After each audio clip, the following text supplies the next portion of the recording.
Bas, moja kwa moja hadi kwa drawing Acha niwafunze leo kazi nafanya hapa So leo natengeneza hii structure kutoka hapa hadi hapa. Umeona hii ya ndani hii peke yake ya ndani hii ndo na deal nayo hii mpaka hapa Hii ni structure tayari ishajengwa, hii iko hii ya nje hii, sawa?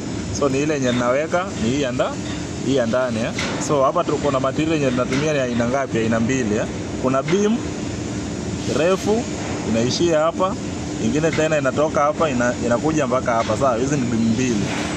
So namba yake ni hii DF27 alafu ukikuja hii nyingine ni DF28, sawa?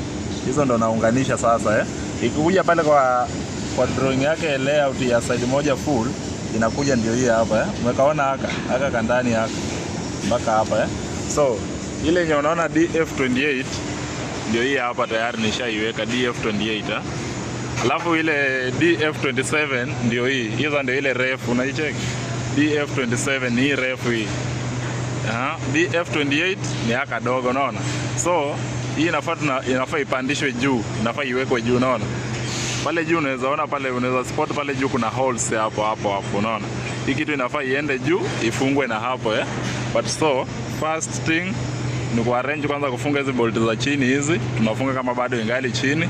Ikishafungwa tunapandisha juu. Unacheki? So ni hivyo ndo kazi inasonga. So unakuja unaangalia kwa drawing yako ni nini unahitaji. Unakuja na apply kwa ground Elewa drawing si ngumu.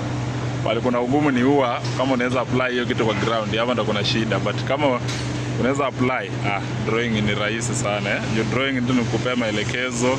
Hii inafaa uifix hapa, hii inafaa uifix hapa unaona.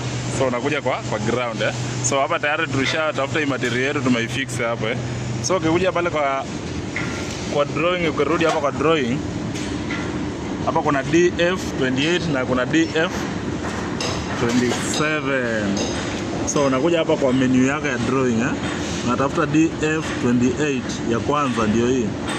Hii ndio DF28 unaona? Angalia hapa. DF28 ndio hii hapa. Na DF29 pia iko hapa unaona. So hapa tuko na piece mbili.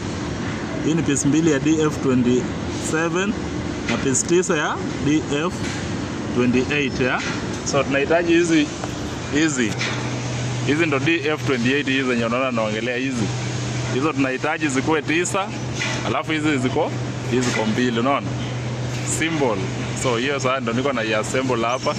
Tukimaliza inapandishwa juu na chain block ama crane. Acha tuone gani itakuwa karibu. Kama chain block itakuwa karibu ni hivyo. Kama ni crane itakuwa karibu napandisha nayo.